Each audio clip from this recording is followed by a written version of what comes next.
नमस्कार दोस्तों, आज की वीडियो बहुत ही ज़्यादा इम्पोर्टेंट होने वाली है क्योंकि आज हम बात करने वाले हैं ट्रांसजेंडर के अधिकारों पर और खासकर उन नए ट्रांसजेंडर बिल अमेंडमेंट 2026 के बारे में जो अभी हाल ही में चर्चा में आया है। और दोस्तों, एक समय ऐसा भी था जब ट्रांसजेंडर जो लोग थे उनकी समाज के अंदर कोई पहचान नहीं थी, यानी कि उन्हें कोई पहचान नहीं मिलती थी और ना उनका कोई अधिकार था, ना उनका कोई सम्मान करता था। लेकिन फिर धीरे धीरे कानून बदले और नए नए फैसले आए और आज हम यहाँ तक पहुंचे हैं। तो दोस्तों, इस वीडियो में मैं आपको बिल्कुल आसान भाषा में समझाऊंगा कि एक्चुअल में 2024 में क्या हुआ था और 2019 में जो कानून आए थे उसके अंदर ऐसा क्या था, और अब जो 2026 में जो नए कानून आए हैं जिनमें कुछ नए बदलाव किए हुए हैं, तो उनमें ऐसे क्या बदलाव हुए हैं और सबसे जरूरी कि इसमें क्या फायदे हैं और क्या कमियां हैं और क्यों इसका विरोध भी हो रहा है।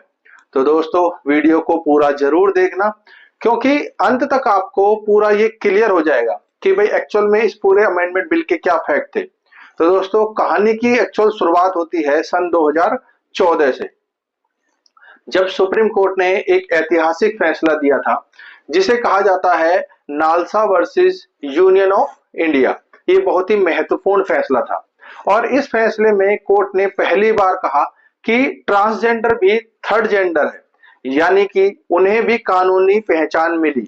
और कोर्ट ने ये भी कहा कि अगर सरकार को इनके लिए रिजर्वेशन देना चाहिए और इनके लिए अलग से वेलफेयर स्कीम भी बनानी चाहिए, क्योंकि सरकार चाहती थी कि भाई इनके लिए भी अच्छे काम किए जाएं।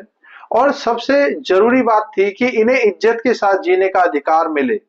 यही से पूरा मामला शुरू होता है और इसके बाद सरकार ने 2019 में एक नया कानून बनाया जिसको हम transgender person protection of rights act 2019 कहा जाता है।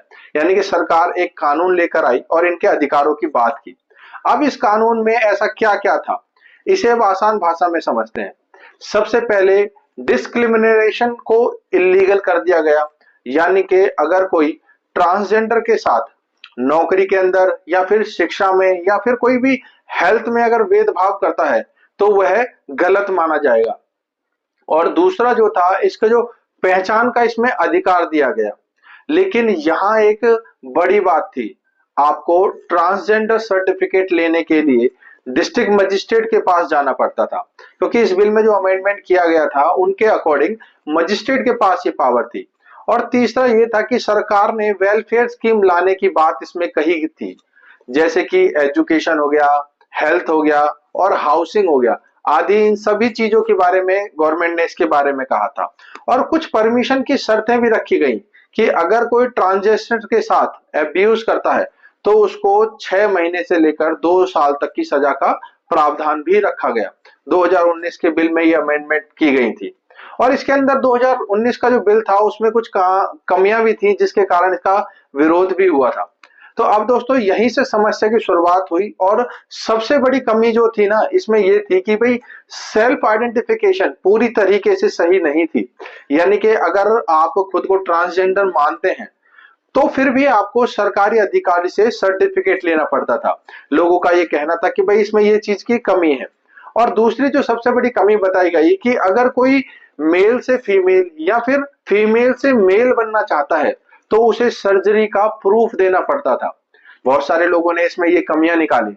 और इसके बाद सबसे बड़ी जो इसमें कमी बताई गई कि भाई एक्चुअल में जो पनिशमेंट दी जाती थी अगर कोई ट्रांसजेंडर के साथ कोई गलत करता था तो वह बहुत कम थी, यानी कि बहुत ही हल्की थी। और इसी वजह से लोगों ने इसका विरोध किया और कहा कि भाई ये जो कानून है ये पूरी तरीके से सही नहीं है। इसीलिए लोगों ने बार बार इसका विरोध किया और सरकार ने भी इन कमियों को देखते हुए सरकार अब 2026 में एक अमेंडमेंट बिल लेकर आई जिसको हम ट्रांसजेंडर संशोधन विधेयक 2026, जिसको transgender person protection of rights amendment bill 2026 के नाम से इस बिल को लेकर आया गया। और भारत में जो ट्रांसजेंडर समुदाय के कानूनी अधिकारों और उनकी पहचान से जुड़े मूल 2019 के जो कानून में बदलाव किया गया, यानी कि उसमें जो कमियां थी 2019 के बिल में, उन कमियों को देखते हुए यह बिल लाया गया और 24 मार्च 2026 को लोकसभा में और उसके बाद राज्यसभा से इसको पारित कर दिया गया। यानी कि ये बिल जो है वह लोकसभा और राज्यसभा दोनों से पारित हो चुका है। और ट्रांसजेंडर संशोधन विधेयक 2026 की जो महत्वपूर्ण बातें थी, यानी कि जो उसमें अमेंडमेंट की गई थी, सेल्फ आइडेंटिफिकेशन की समाप्ति। यानी कि 2019 के जो अधिनियम में ट्रांसजेंडर व्यक्ति को लैंगिक पहचान स्वयं तय करने यानी कि सेल्फ आइडेंटिफाई करने का जो अधिकार था, वह 2026 का जो अमेंडमेंट हुआ उस विधेयक में इस अधिकार को खत्म कर दिया गया और पहचान के लिए मेडिकल बोर्ड के सत्यापन को अनिवार्यता बनाया गया। यानी कि आप खुद सेल्फ आइडेंटिफाई नहीं कर पाएंगे, आपको मेडिकल बोर्ड से आपको अनिवार्यता लेनी पड़ेगी। और इसके अंदर अब किसी भी व्यक्ति को ट्रांसजेंडर सर्टिफिकेट पाने के लिए जिला मजिस्ट्रेट द्वारा गठित मेडिकल बोर्ड की जांच से गुजरना होगा। यह बोर्ड तय करेगा कि व्यक्ति ट्रांसजेंडर है या फिर नहीं है, क्योंकि पहले खुद ही अपने आप को सेल्फ आइडेंटिफाई कर लिया करते थे, लेकिन अब ऐसा नहीं होगा क्योंकि इस बिल के अंदर ये संशोधन किया गया है। उसके बाद इसकी परिभाषा को भी चेंज किया गया है। यह विधेयक ट्रांसजेंडर परिभाषा को सीमित करता है। इसमें केवल कुछ पारंपरिक और सामाजिक सांस्कृतिक समूह जो है, जैसे कि किन्नर हो गया, हिजड़ा हो गया या अरवानी और कुछ विशेष जैविक अंतर वाले व्यक्तियों को ही मान्यता देने का प्रस्ताव है, जिससे कि जेंडर फ्लूइड या फिर नॉन बाइनरी व्यक्तियों के बाहर होने की आशंका है। यानी कि जो अपने आप को ट्रांसजेंडर मान लेते थे, अब वो इस रूल से बाहर हो जाएंगे। और इसके अंदर दंड का भी प्रावधान दिया गया है। यानी कि विधेयक में ट्रांसजेंडर व्यक्तियों के खिलाफ अपराधों के लिए कड़े दंड का प्रावधान किया गया है। जबरन भीख मंगवाने या फिर जबरन ट्रांसजेंडर बनाने पर 10 वर्ष से लेकर आजीवन कारावास तक की सजा और भारी भरकम जुर्माने का प्रस्ताव रखा गया है। यानी कि इसमें सजा को भी कड़ा किया गया है। और इसके पारित होने के बाद से ही पूरे देश में ट्रांसजेंडर जो समुदाय है, यानी कि LGBTQIA+ और कार्यकर्ता, साथ ही विपक्ष भी इसका कड़ा विरोध कर रहा है। लेकिन इसमें ऐसा क्या है जिसकी वजह से इसका विरोध किया जा रहा है? तो दोस्तों, आज इस वीडियो में इसकी कमियों को के बारे में हम बात करेंगे कि एक्चुअल में ऐसा क्या है जिसकी वजह से इसको विरोध का सामना करना पड़ रहा है। तो आलोचकों का कहना है कि यह विधेयक 2014 के सुप्रीम कोर्ट के ऐतिहासिक नालसा बनाम भारत संघ के फैसले के खिलाफ है, जिसमें आत्म पहचान यानी कि सेल्फ आइडेंटिटी को मौलिक अधिकार माना गया था और इसमें अनिवार्य मेडिकल जांच को ट्रांसजेंडर समुदाय ने अपमानजनक और निजता के अधिकार का उल्लंघन बताया है। और यह आरोप है कि इस संशोधन को national council for transgender persons के साथ उचित परामर्श के बिना जल्दबाजी में लाया गया, इनका ये कहना है।